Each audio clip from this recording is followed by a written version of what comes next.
একটা অন্যতম অসভ্য দেশের নাম হলো ইন্ডিয়া, ভারত। আগে থেকে চুলকায়েন না, রাখেন। ইন্ডিয়া ভারতের ব্যাপারে কিছু বললেই কিছু লোকের চুলকানি, অ্যালার্জি শুরু হয়ে যায়। আগে থেকে চুলকায়েন না, কথা আগে শোনেন, আগে শোনেন। আমি একটা আর্টিকেলের ভিতরে দেখলাম পৃথিবীতে মায়ের পেটের ভ্রূণ নষ্ট করে। আগের দিনে তো টেকনোলজি ছিল না, মায়ের পেটের মধ্যে সন্তান পুত্র না কন্যা এটা মানুষ জানতো না, এটা মানুষ জানতো না। এখন আল্ট্রাসনো এবং নানান ধরনের টেকনোলজি, সায়েন্টিফিক টেকনোলজি, নানান ধরনের ইকুইপমেন্ট, এগুলি সেট করে তারপরে মায়ের গর্ভের সন্তানটা কি পুত্র না কন্যা জানে। পৃথিবীর 3টা দেশ ভয়ঙ্কর, এর মধ্যে 2টি হলো আফ্রিকার, একটি হলো আফ্রিকার বাহিরে এশিয়ার। এই এশিয়ার সেই জঘন্য দেশটার নাম হলো ইন্ডিয়া। শত নয়, হাজার নয়, একটা বিজ্ঞানের একটা আর্টিকেলের ভিতরে, একটা জার্নালের ভিতরে লিখেছে লক্ষ লক্ষ মায়ের পেটের ভ্রূণ তারা ভিতরে পাইপ ঢুকায়া, মায়ের জরায়ু দিয়ে পাইপ ঢুকায়া একটা সন্তানকে কেটে কেটে বের করে, অ্যাব্রশন বলে এটাকে। আহারে, মানুষ, জাহিলি যুগের মানুষ জাহিল ছিল, তবে এত জাহিল ছিল না। বনের পশু হিংস্র, তবে এত হিংস্র না। হায়না নির্দয় নিষ্ঠুর, তবে এত নিষ্ঠুর না। একটা জীবন্ত মায়ের পেটের ভিতরে একটা বাচ্চা থাকে, সে বাচ্চার অপরাধ, সে কন্যা সন্তান হয়ে পৃথিবীতে আগমন করবে। এই অপরাধে মায়ের জরায়ুর মধ্যে দিয়ে পাইপ ঢুকায় দিয়ে, মেশিন দিয়ে, ইকুইপমেন্ট দিয়ে কেটে। আল্লাহর ওয়াদা সবসময় সত্য। ওমান আসদাকু মিনাল্লাহি কিলা, আল্লাহ বলতেছেন আমি ওয়াদা করতেছি, আ'আদাল্লাহু লাহুম মাগফিরাতুন, আমি আল্লাহ ওয়াদা করতেছি তাদেরকে করে দেব ক্ষমা, ওয়া আজরান আযীমা, শুধু ক্ষমা করব না, উত্তম প্রতিদান, উত্তম পুরস্কার আমি আল্লাহ তাআলা জান্নাত, বেহেশত দিয়ে দেব। তাহলে পুরুষকেও সাথে রাখছে, নারীকেও সাথে রাখছে। এবার আসেন, এখন আপনারা বলতে পারেন হুজুর দেশ গ্রামের মহিলাদের কোনো কথা কোরআন শরীফে আছেন?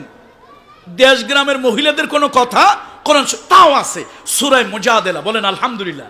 সূরা মুজাদালার ভিতরে দেশ গ্রামের একজন সাধারণ অর্ডিনারি, একজন সিম্পল নারীর কথাও কোরআনে আছে।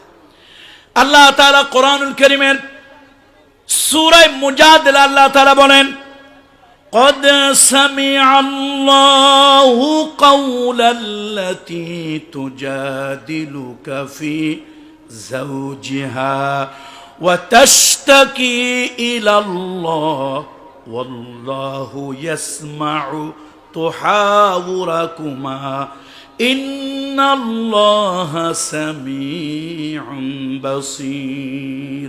আল্লাহ তাআলা যা কিছু হয় নারী এবং পুরুষ সব আল্লাহ খবর রাখেন।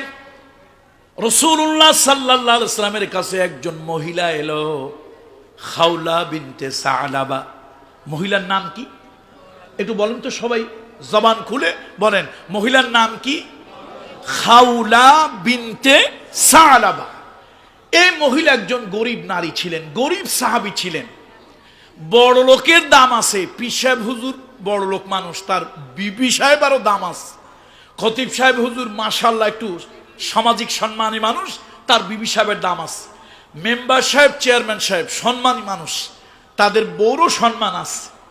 কিন্তু গরিব মানুষ যারা মাঠে ঘাটে কাজ করে, টাকা নাই, পয়সা নাই, ধন নাই, দৌলত নাই, তার বউ, তার কি সম্মান আছে? হযরত আউস রাসূলুল্লাহর একজন গরিব সাহাবী, শুধু গরিব বললে ভুল হবে, মদিনায় ফার্স্ট ক্লাস গরিব, মানে তাদের থেকে বেশি গরিব আর কেউ ছিল না। এমন কয়েকজন সাহাবীদের মধ্যে তিনিও একজন। যেমন জাবির বিন আব্দুল্লাহ রাদিয়াল্লাহু তাআলা আনহু মদিনার গরিব সাহাবীদের মধ্যে প্রথম শ্রেণীর গরিব ছিলেন, ধনী না, গরিব। এখন এই আউস রাদিয়াল্লাহু তাআলা আনহু সম্ভবত ডায়াবেটিস ছিল। কয় হুজুর আপনি কি মাপছেন?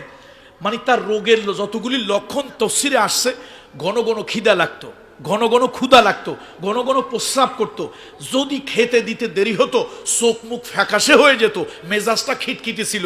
আমরা এই ইতিহাস হাদিস তফসির ঘেটে বুঝলাম সম্ভবত ডায়াবেটিস ছিল। তো ডায়াবেটিসের লোকের মেজাজ একটু বেশি খিটখিটে হয় না? তো এখন এই মহিলাকে খাওলা বিনতে সালাবা ভক্তি, শ্রদ্ধা এবং আন্তরিকতা নিয়ে পড়েন রাদিয়াল্লাহু তাআলা আনহা।